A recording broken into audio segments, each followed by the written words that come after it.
오늘 하나님의 말씀은 요한계시록 말씀입니다. 요한계시록 4장 1절부터 6절까지 말씀입니다. 오늘 좀 기도에 대해서 여러분과 함께 나누고자 합니다. 하나님의 보좌로 나아가는 것이 어떤 의미인지 우리가 천국의 그 보좌의 모습을 통해서 한번 묵상해 보도록 하겠습니다. 요한계시록 4장 1절부터 6절까지 말씀, 제가 말씀을 봉독하겠습니다. 이일 후에 내가 보니 하늘에 열린 문이 있는데 내가 들은 바 처음에 내게 말하던 나팔 소리 같은 그 음성이 이르되 이리로 올라오라. 이후에 마땅히 일어날 일들을 내가 내게 보이리라 하시더라. 내가 곧 성령에 감동되었더니 보라, 하늘에 보좌를 베풀었고 그 보좌 위에 앉으신 이가 있는데 앉으신 이의 모양이 벽옥과 홍보석 같고 또 무지개가 있어 보좌에 둘렸는데 그 모양이 녹보석 같더라. 또 보좌에 둘려 24보좌들이 있고 그 보좌들 위에 24장로들이 흰옷을 입고 머리에 금관을 쓰고 앉았더라. 보좌로부터 번개와 음성과 우레소리가 나고 보좌 앞에 켠 등불 7이 있으니 이는 하나님의 7 영이라. 보좌 앞에 수정과 같은 유리바다가 있고 보좌 가운데와 보좌 주위에 4 생물이 있는데 앞뒤에 눈들이 가득하더라. 아멘. 살아계신 하나님의 말씀입니다. 여러분, 어떤 사람이 이렇게 기도합니다. 식사 전에 이렇게 기도합니다. 하나님, 이 음식 먹고 건강하게 튼튼하게 해주세요. 예수님의 이름으로 기도합니다. 아멘. 자, 이렇게 기도하는데 이 사람은 어렸을 때부터 이 식사 전에 항상 이 기도를 토시 하나 틀리지 않고 계속해서 기도합니다. 아마 수천 번도 똑같은 기도를 했을 겁니다. 이 기도가 너무 습관이 돼가지고 이렇게 중학교 때는 이렇게 친구들이랑 같이 소풍에서 밥 먹다가 기도는 해야 되겠는데 친구들 앞에서 기도하는 모습을 보이기는 창피하고, 그래서 젓가락을 이렇게 떨어뜨리고 젓가락을 이렇게 주스면서 하나님 아버지 이렇게 기도 빨리 하고, 이제 하나님이 축복해 주시겠지. 자, 여러분, 이 같은 경험은 없으실지라도 기도가 어떤 일상적인 형식처럼 돼버리는 경험이 있으실 겁니다. 우리 교회는 뭐 주기도문이나 사도신경을 외우진 않지만 그냥 교회에서 무념무상으로 그냥 주기도문이나 사도신경을 아무런 묵상 없이 그냥 술술술 그냥 외웁니다. 그냥 기도를 해야 되니까 너무 형식적이 돼버리거나 의미 없는 의식처럼 돼버리는 경우가 있습니다. 더한 경우도 있습니다. 기도할 때 하나님한테 나의 위시리스트를 그냥 끝없이 계속해서 나열합니다. 물론 우리의 필요를 고백하고 하나님께 이제 공급해 주시기를 우리가 기도하는 것은 맞지만 기도로 나갈 때 하나님을 찬양하고 또 경배하고 나의 죄를 고백하거나 이런 것에는 전혀 관심이 없습니다. 자, 이 같은 기도는 하나님 중심의 기도가 아니라 나 중심의 기도입니다. 또 그냥 습관처럼 그냥 형식적으로 내뱉는 의미 없는 기도는 일방향 기도입니다. 내 기도가 온 우주 만물을 창조하시고 나를 죄에서 구원하신 하나님을 향한 기도인지 아니면 그저 내 기도가 허공에 날아가는 마법의 주문 같은 것인지 불분명합니다. 여러분, 기도는 전능하신 하나님과의 친밀한 교제가 바로 기도입니다. 또한 새롭게 거듭난 새로운 피조물의 자연스러운 열망이 바로 기도입니다. 성경이 뭐라고 말씀하고 있습니까? 쉬지 말고 기도하라. 기도는 그래서 호흡과 같다고 우리가 잘 알고 있습니다. 우리의 기도의 대상이신 하나님께서는 모든 존귀와 영광과 찬송을 받으시기 합당한 분이십니다. 여러분, 임마누엘이신 하나님께서는 우리와 언제나 항상 함께 계십니다. 언제나 우리와 함께 계시지만 우리가 기도로서 하나님께 나아갈 때 성경은 우리가 하나님의 은혜의 보좌로 나아간다고 이렇게 말씀하고 있습니다. 그래서 하늘의 보좌, 하나님의 보좌로 나아간다는 것은 어떤 의미일까요? 오늘 계시록 4장 우리가 읽은 말씀에 그 천국에 베풀어진 보좌의 모습이 있습니다. 사도 요한이 그 보좌의 모습을 성령의 감동하심을 임해서 보게 되었는데 우리가 그 하늘 보좌의 모습을 통해서 그 의미를 한번 묵상해 보겠습니다. 그래서 우리 이 말씀을 통해서 우리의 기도 생활이 조금 더 깊어지고 우리의 기도가 하나님께 영광이 되는 그런 기도가 되기를 소망합니다. 자, 지금 사도 요한이 어떤 상황 가운데 있냐면 하늘에 지금 열린 문이 있습니다. 1절을 한번 보겠습니다. 하늘에 열린 문이 있습니다. 2일 후에 내가 보니 하늘에 열린 문이 있는데 내가 들은 바 처음에 내게 말하던 나팔 소리 같은 그 음성이 이르되 이리로 올라오라. 이후에 마땅히 일어날 일들을 내가 내게 보이리라 하시더라. 지금 로마의 지금 대대적인 핍박으로 인해서 예수님께서 사랑하시던 제자 사도 요한은 지금 반모섬에 유배되어 있습니다. 지금 요한은 나이가 많이 들었어요. 지금 노쇠했습니다. 그리고 자신을 제외한 다른 동료들, 다른 사도들은 전부 다 순교했습니다.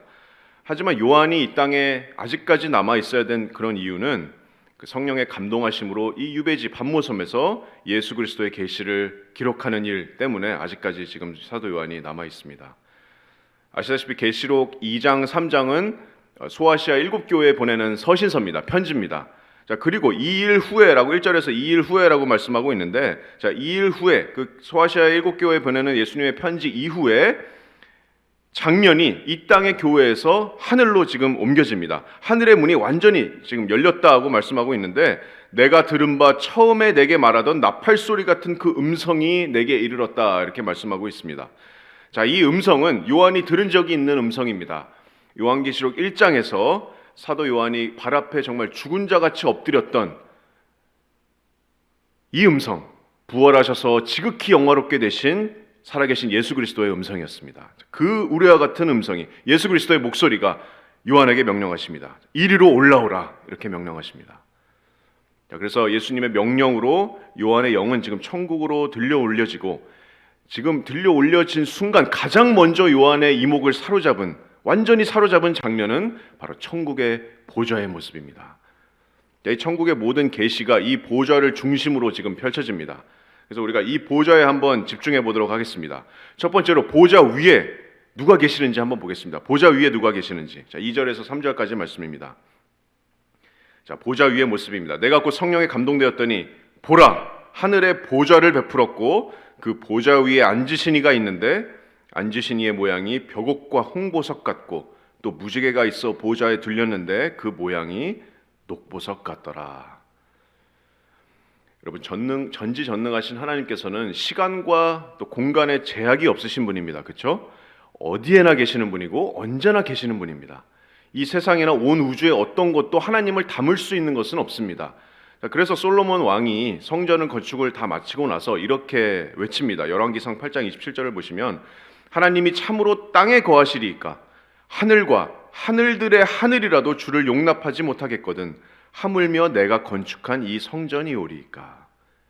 자, 하늘과 하늘들의 하늘이라도 하나님을 담을 수 없습니다. 하물며 내가 건축한 이 웅장한 성전도 어떻게 하나님을 담을 수 있습니까? 이렇게 고백합니다. 또 다윗도 이렇게 고백합니다. 시편 139편 7절 말씀에 내가 하늘에 올라갈지라도 거기 계시며 스올에 내 자리를 펼지라도 거기 계시나이다. 내가 주의 영을 떠나 어디로 가며 내가 주의 앞에서 어디로 피하리이까. 하나님의 영은 언제나 계십니다. 어떤 것도 하나님을 담을 수 없습니다. 자, 하지만 성경은 계속해서 하나님께서 거하시는 처소가 하늘, 천국이라고 계속해서 선포합니다.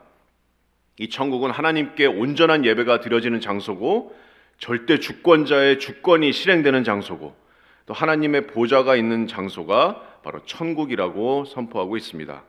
물론 천국도 광대하신 하나님을 전부 다 담을 수는 없지만 이와 같은 관점에서 우리도 하나님께서 계시는 장소가 하늘이다, 천국이다 라고 선포할 수 있습니다. 그래서 예수님께서 제자들에게 기도를 가르쳐 주시면서 어떻게 가르쳐 주셨죠? 너희는 이렇게 기도하라. 어디에 계신 아버지여 이렇게 하죠? 하늘에 계신 우리 아버지여 이렇게 기도하라 말씀해 주셨습니다. 그래서 지금 사도 요한도 계시록 4장에서 거룩한 하나님의 처소인 지금 천국으로 들려 올려짐을 받았습니다. 자, 2절을 보시면 보라 이렇게 얘기하는데 지금 요한이 무언가에 지금 압도당했습니다. 놀라운 광경을 지금 마주했습니다. 올려지자마자 바로 요한을 사로잡은 것은 바로 하늘의 보좌입니다. 2절 말씀, 하늘의 보좌를 베풀었고 라고 이렇게 말씀하는데 이 말씀은 지금 하늘의 보좌를 새롭게 놨다는 그런 의미가 아닙니다. 이 원어의 동사의 시제가 이 보좌가 천국에 계속 있었다는 것을 나타내고 있습니다. 그래서 이런 맥락에서 표준세번역 성경은 하늘의 보좌가 놓여 있고 라고 이렇게 번역합니다.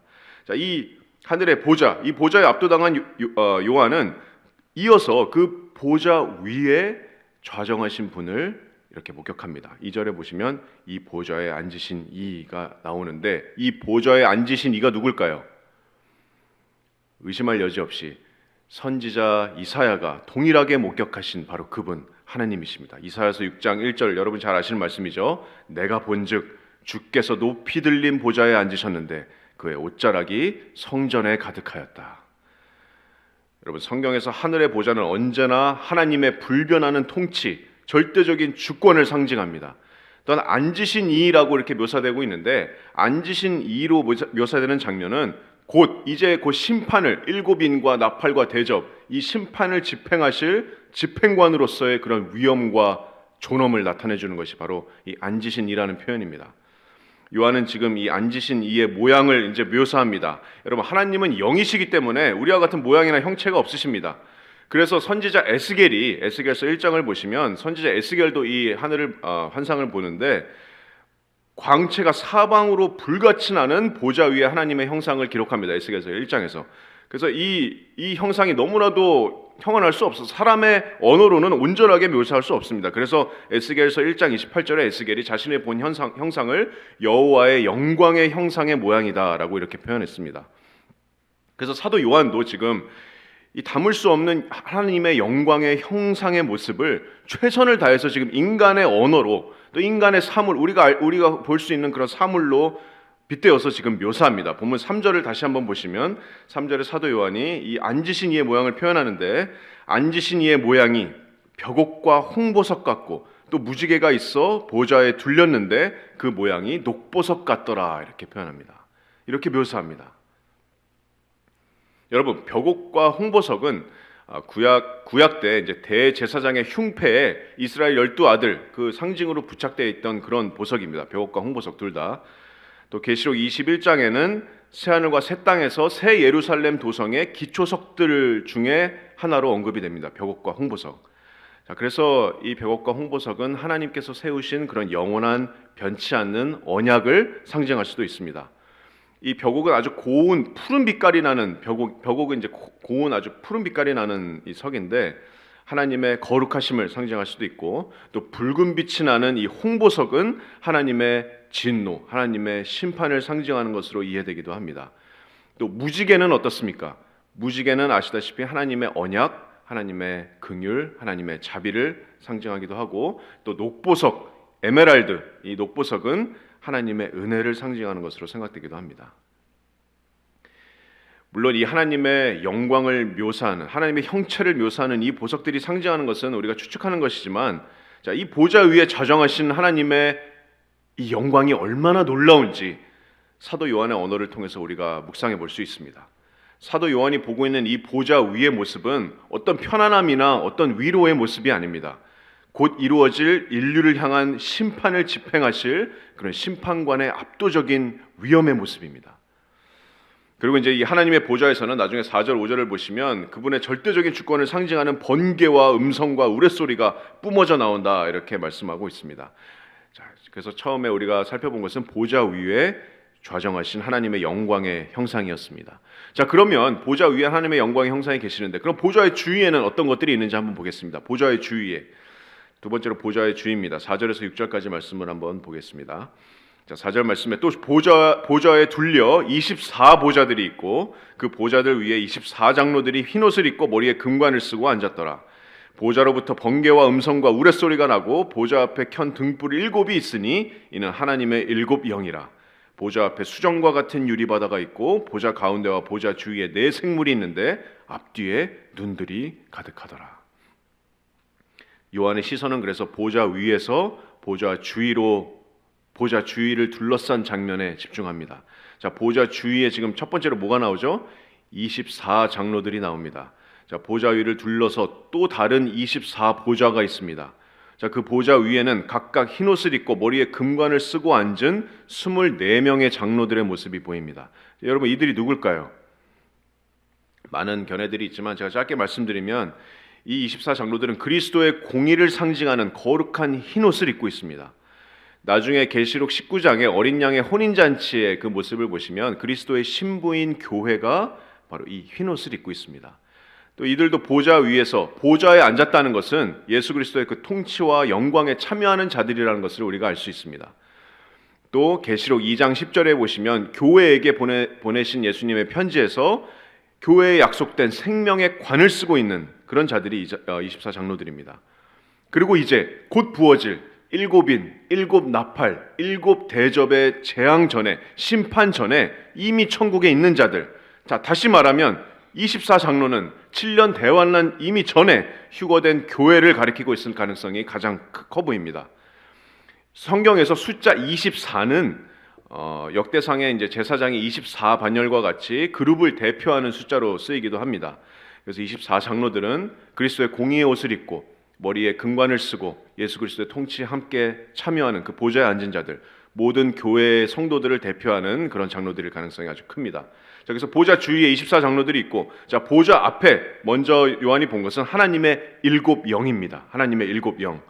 자, 계시록 1장 4절에도 언급된 성령 하나님이 바로 하나님의 일곱 영입니다. 여러분, 구약에서도 항상 하나님의 영은 일곱으로 묘사됩니다. 왜냐하면 일곱은 성경에서 완전함을 상징하기 때문입니다. 자, 성령 하나님께서 온전한 충만하심으로 하나님의 보좌 앞에, 하나님의 일곱 영이 하나님의 보좌 앞에 있다고 말씀하고 있는데, 하나님의 보좌 앞에 하나님의 영이 계신 그런 모습입니다. 여러분, 마치 그 성막에 지성소를 들어가는 바로 그 입구에 하나님의 임재의 상징인 하나님의 궤가 지성소 안에 있는데, 그 지성소로 들어가는 문 앞에 왼쪽에는 항상 7가지의 등불이 밝히 24시간 켜져 있습니다. 성령 하나님께서 하나님의 존전을 환히 밝히고 계시는 그런 모습을 연상케 합니다. 자, 그래서 보좌 주위에 24장로들이 있고, 보좌 앞에 하나님의 일곱 영이 있고, 또 보좌 앞에 유리 바다가 있다고 이렇게 말씀하고 있는데, 나중에 이제 새 하늘과 새 땅에는 바다가 없어집니다. 그래서 물이 없다는 것을 고려하면 이것은 비유적인 표현으로 우리가 받아들일 수 있습니다. 유리 바다와 같이 정말 찬란히 투명하고 빛나는 수정과 같은 것이 지금 보좌 앞에 쫙 펼쳐져 있습니다. 이것도 역시 성결하시고 깨끗하시고 고결하신 그런 하나님의 속성과 동시에 마지막에 새하늘과 새 땅의 그런 모습을 우리가 연상시킵니다. 요한계시록 21장에 그렇게 묘사된 그 기록과 완전히 유사합니다. 자, 그리고 이제 보좌 가운데와 보좌 주위에 마지막으로 네 생물이 있다고 말씀하고 있습니다. 네 생물. 자, 이 놀라운 네 생물은 에스겔 선지자도 봤던 그룹들, 다시 말하면 천사들입니다. 네 개의 얼굴을 가지고 있는 이 천사들인데, 구별된 천사들인데, 하나님의 거룩하신 보좌 가운데와 보좌 주위를 순회하고 있습니다. 하나님의 심판의 명령이 떨어지면 즉시 수행할 준비를 갖추고 있는 것이 이 네 생물, 그룹들, 천사들입니다. 이들의 형상이 이제 오늘 본문 다음 7절, 8절에 이제 묘사되고 있는데, 정말 상상할 수 없을 정도로 놀라운 얼굴의 형상들을 가지고 있는 천사들입니다. 자, 이렇게 보좌의 주위에 24장로들, 보좌의 앞에 하나님의 일곱 영, 또 유리바다 같은 것이 펼쳐져 있고, 보좌 가운데와 보좌 주위에 네 얼굴을 가진 네 명의 천사들, 구별된 그룹들이 순회하고 있습니다. 이 보좌 위와, 사도 요한이 지금 목격하고 있는 보좌 위와 보좌 주위의 그 모습은 정말 압도적인 광경입니다. 그리고 이제 마지막으로 요한이 정말 놀라운 장면을 목격하는데, 보좌를 향한 경배를 목격합니다. 보좌를 향한 경배를 목격합니다. 이 보좌를 향해서 놀라운 외침이 들립니다. 지금 보좌 위에 좌정하신 절대주의신 하나님을 향한 경배가 올려집니다. 자, 세세토록 살아계신 이에게 영광과 존귀와 감사를 올려드립니다. 자, 먼저 네 생물이 외칩니다. 8절 말씀을 한번 보겠습니다. 4장 8절 말씀에 네 생물은 각각 6날개를 가졌고 그 안과 주위에는 눈들이 가득하더라.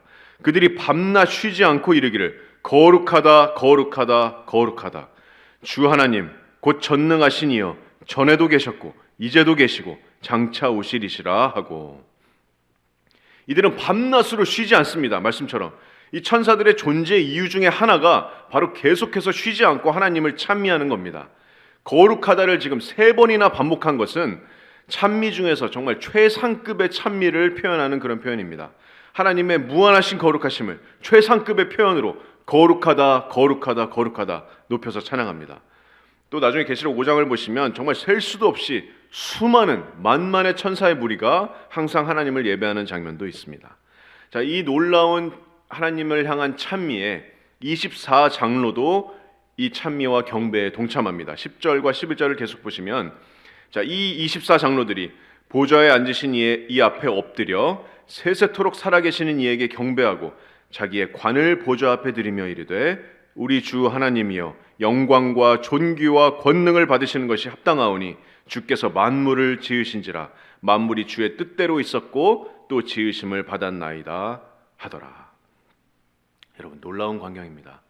이 절대 보좌와 그 주위의 장면들, 그리고 지금 내 생물이 외치는 이 거룩하다의 찬미, 또 24장로들이 함께 이 경배에 참여하는 이 모습, 이것이 바로 천국에 지금 울려 퍼지고 있는 하나님의 보좌의 모습입니다.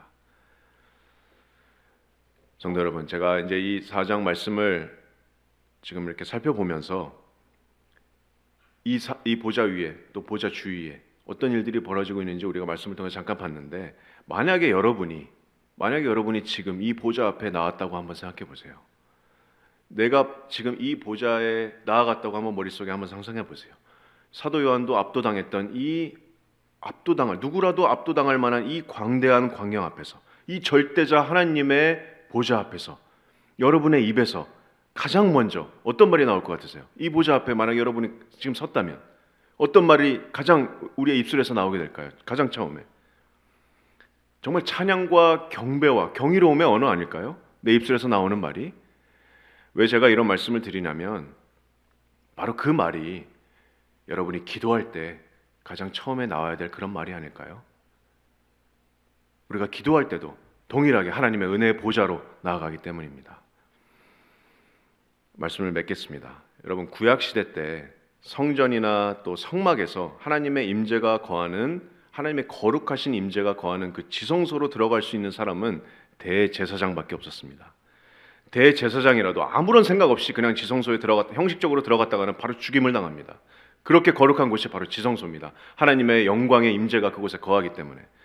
하지만 이제 예수님의 십자가를 통해서 거룩하신 하나님과 타락한 우리 인간, 죄인들과의 사이에 있는 벽이 완전히 허물어졌습니다. 그 휘장이 예수님께서 십자가에 돌아가실 때 완전히 위에서 아래로 찢어졌습니다. 하나님의 독생자이신 예수 그리스도를 통해서 이제는 우리는 아무런 제약 없이 그 거룩하신 지성소로, 그 거룩하신 하나님의 임재 앞으로 담대히 나아갈 수 있는, 누구나 나아갈 수 있는 축복을 누렸습니다. 여러분, 우리가 오늘 보좌의 모습을 상상한 것, 보좌의 모습을 말씀을 통해서 묵상한 것은 하나의 예에 불과합니다. 여러분, 우리가 보좌의 모습을 상상하는 것만으로는 아무도 하나님의 보좌 앞에, 거룩하신 보좌 앞에 아무도 함부로 나아갈 수 없습니다. 보좌에 나아갈 수 있는 오직 유일한 길은 바로 예수 그리스도를 믿는 믿음을 통해서만 나갈 수 있습니다. 예수님을 구원자로 믿고 구원받지 않고서는 아무도 거룩하신 하나님의 그 보좌 앞에 나아갈 수 없습니다. 하지만 여러분 모두 하나님의 구원받은 자녀분들이시죠? 그렇다면 이제는 우리는 아무 제약 없이 하나님의 거룩하신 보좌에 나아갈 수 있습니다. 그 지성소에 나아갈 수 있습니다. 그렇다면 이제는 우리가 정말 아무 의미가 없거나 정말 형식적인 기도나 이런 것에서 벗어나서 정말 전능하신 하나님이 어떠한 분이신지, 우리가 나아가는 이 보좌가 어떠한 보좌인지, 또 하나님의 보좌로 나아가는 것이 과연 어떠한 의미인지, 나의 기도의 대상이 어떠한 분이신지 우리가 기도하기 전에 잠깐이라도 묵상했으면 좋겠습니다. 우리가 이제 기도하면서 하나님의 은혜의 보좌로 나아갈 텐데, 우리가 온 마음으로 정말 그 거룩하신 하나님의 보좌 앞에 경외하는 마음으로, 우리 자신을 살피는 마음으로 하나님께 나아간다면 그와 비례해서 우리가 더 깊이 하나님을 묵상하면 묵상하고 하나님을 더 알아가면 알아갈수록 우리의 예배와 기도가 더 깊어지게 될 것입니다. 여러분, 하나님의 거룩하신 임재와 하나님의 보좌는 두려운 것입니다. 하지만 히브리서 기자는 이렇게 선포합니다. 히브리서 4장 15절 16절 말씀에 이렇게 선포합니다. 우리에게 있는 대제사장은 우리의 연약함을 동정하지 못하실 리가 아니요 모든 일에 우리와 똑같이 시험을 받으시니로되 죄는 없으시니라. 그러므로 우리는 긍휼하심을 받고 때를 따라 돕는 은혜를 얻기 위하여 은혜의 보좌 앞에 담대히 나아갈 것이라. 아멘이십니까? 자, 우리를 위해서 지금 하늘 우편에서 지금도 중보하시는 대제사장이신 예수 그리스도로 말미암아서 이제는 우리가 은혜의 보좌 앞에 담대히 나아갑니다. 그리고 그 놀라우신 절대자의 보좌 앞에서 우리는 이렇게 담대하게 외칠 수 있습니다. 아바, 아버지.